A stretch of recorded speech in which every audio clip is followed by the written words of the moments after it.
Watching this video, what is key as we watch these three Israeli women gain their freedom after 470 what have been torturous days, is that as they leave that SUV there, and we'll zoom in a little bit more as they step out, we can see that they step out of the vehicle under their own power. They're able to walk out of the vehicle there, you could see it now, onto the Red Cross that received them. And that is a good sign. We did know that two of them were injured during the October 7th attacks, Romi Gonen, one of them, and Emily Damari, that they were injured in their hand from gunshot shrapnel, and their families had been told that their wounds worsened during their captivity, but they were able to walk out. That is one sign of their health there. But the other detail I draw your attention to as we watch this is that those are Hamas Qassam Brigade fighters around the vehicle, on top of the vehicle, providing security at this exchange. And it shows that however decimated they may have been by these 470 days of Israeli military operations there, some survive. They are still armed. They are still something of a force on the ground. They're not clear what their role will be going forward, but they certainly have not been eliminated as a fighting force. I should say that as this was happening earlier this morning, we and others witnessed Israeli forces withdrawing from some positions in Gaza as planned, locations in both southern and northern Gaza, which was part of the sequencing of this hostage release and ceasefire deal.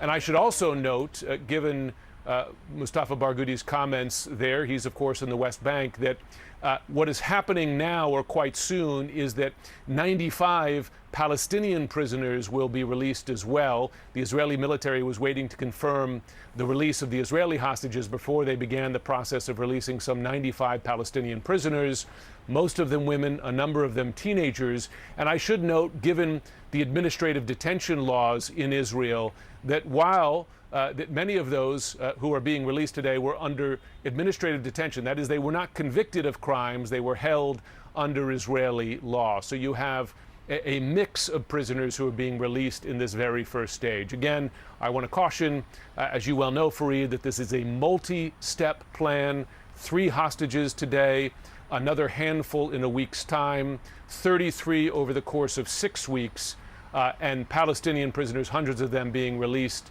as those Israeli hostages are released. But at each stage, of course, there's a possibility of interruption or upset. We'll continue to follow the events closely. But for those 3 families here in Israel, they're just about to be reunited, a moment they'd only imagined for 470 days. Thank you, Jim. Yeah, and I would just point out to people who were watching those videos, you saw a lot of armed Palestinian militants. You noticed that they were fully masked. That is, of course, to evade Israeli security cameras and analysis of who they are. We are here in Re'im near a military base where we expect that those 3 female hostages who we've just been alerted have now been transferred into the arms of the International Red Cross inside of Gaza. This is the point where they will then be transferred in vehicles. And behind me here, it may be hard to see at the moment, but there are 2 choppers, 2 military helicopters that we saw landing here within the last hour or so that will then transfer them to a hospital in central Israel. We've also been told as of now that Israel has been informed that according to the Red Cross, the 3 hostages are in good condition. They are expected to meet their mothers right here at the Re'im base. We've told that the mothers of all 3 of these women, Romi Gonen, Doron Steinbrecher, and Emily Damari, all 3 mothers will indeed be here at Re'im to meet their daughters for the first time after more than 15 months of captivity. And there is also quite a bit of symbolism at this very moment, Fareed, and that is because one of those hostages in particular, Romi Gonen, she was kidnapped by Hamas at the Nova Music Festival, which happened just behind the highway here that you can see behind me. And so From the same place where she was taken captive, she is also expected to experience her first moments of freedom, to finally be able to hug her mother after 15 months of captivity. Really an extraordinary moment, as we have also been watching, of course, Fareed, extraordinary moments playing out inside the Gaza Strip as well, as people are finally experiencing their first respite after 15 months of war, seeing hundreds of aid trucks beginning to cross into the Gaza Strip, people celebrating this moment where they no longer have to fear, at least for the time being, the threat of bombs and missiles that have been dropping on them, of course, over the course of the last 15 months. And so this really is one of those rare good news moments that I'm being able to report here, Fareed, after covering this war for the last 15 months. President Biden just landed in Charleston, South Carolina. This is his last full day in office. We're waiting for a statement from him. I think he's on. 70 days. 4 more women will be released in 7 days. 3 additional hostages every 7 days thereafter, including at least 2 American citizens in this first phase. We pray for them and their families. They're going to be a long recovery ahead. By the 16th day of the deal, talks will begin in the second phase. This phase includes the release of Israeli soldiers and a permanent end of the war without Hamas in power or able to threaten Israel. Hundreds of trucks are entering Gaza as I speak. They're carrying assistance for civilians who suffered enormously from the war that Hamas started on October 7, 2023, nearly 15 months ago. Today alone, we anticipate several hundred trucks will enter the Gaza Strip as I'm speaking. And after so much pain, destruction, loss of life, today the guns in Gaza have gone silent. This was the deal that I outlined for the world back in May 31st. Many of you covered it at the time. It was endorsed overwhelmingly by folks around the world, including the UN Security Council, unanimously endorsed the deal. And developed in coordination with Egypt, Qatar, and Israel. I've worked in foreign policy for decades, and this is one of the toughest negotiations I've been part of. Many of you who follow these negotiations will attest that the road to this deal has been not easy at all, a long road. But we've reached this point today because of the pressure Israel built on Hamas, backed by the United States. Some said my policy of a firm support for Israel was relentlessly pursuing diplomacy, risked drawing America into a wider war in the region. I listened to those voices, many of whom I respected a great deal, but I concluded abandoning the course I was on would not have led us to the ceasefire we're seeing today. But instead, it would have risked a wider war in the region that so many feared. Now the region has been fundamentally transformed. Hamas's longtime leader, Sinwar, is dead. Hamas sponsors in the Middle East have been badly weakened by Israel, backed by the United States. Hezbollah, one of Hamas's biggest backers, was significantly weakened on the battlefield, and its leadership was destroyed. Even as we worked for diplomatic solutions in Lebanon, we provided ongoing assistance and supported Israel's military campaign against Hezbollah, including its efforts to take out the terror infrastructure along the border between Israel and Lebanon.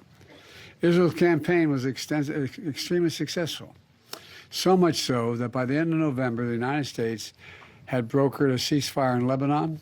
Hezbollah did what it said it would never do. It cut its deal and abandoned Hamas. And today, in Lebanon, there's finally a new president and prime minister, both of whom support a sovereign Lebanon without Hezbollah running the show or playing any part in it. The Assad regime next door in Syria is gone, removing Iran's ready access to Lebanon. Iran is in the weakest position in decades after the U.S. military helped defend Israel from Iranian missiles and supported Israel's military response inside Iran. Just look across the region. In Lebanon, there's an opportunity for a future free from the grip of Hezbollah. In Syria, a future free from the tyranny of Assad. For the Palestinian people, a credible path to a state of their own. And for the region and the future normalization and integration of Israel with all its Arab neighbors, including Saudi Arabia, who I've spoken with. You know, we've had many difficult days since Hamas began this terrible war. We've encountered roadblocks and setbacks, but we haven't given up. And a special thanks to my team, particularly Brett McGurk, who many of you know, who spent weeks and months working nonstop to reach this deal. Many of those weeks and months out of the country. Today's ceasefire in Gaza and the release of hostages is a result of a principled and effective policy that we presided over for months. And we got here without a wider war in the Middle East than many predicted. And now it falls on the next administration to help implement this deal. I was pleased to have our team speak as one voice in the final days. It was both necessary and effective and unprecedented. But success is going to require persistence and continuing support for our friends in the region and the belief in diplomacy backed by deterrence. So as we reflect on the news from Gaza today, we also remember all the victims of this war. We're mindful that the pursuit of a lasting peace, while never easy or quick, must always be our calling. So thank you all for listening. May God bless you all. May God protect our troops. I'm looking forward to this deal being fully implemented.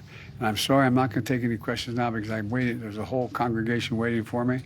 And I'm sure the remainder of the day I'll have an opportunity to speak with you. Thank you very much. Anything about the condition of the hostages that were released today and the others? Yes, I've just got a call saying the 3 are released into Gaza, 2 out of the hands of their captors, and they appear to be in good health, but it's early to tell. They may be across the border out of the Gaza Strip into Israel now. I'm not certain. Thank you. Sir, any concerns about Hamas regrouping? No. Will you remain involved in the deal as it moves forward? No way out. Proud of the deal. Thank you, sir. Thank you. Thanks to all of you for being part of the show. Next up, Inside Politics.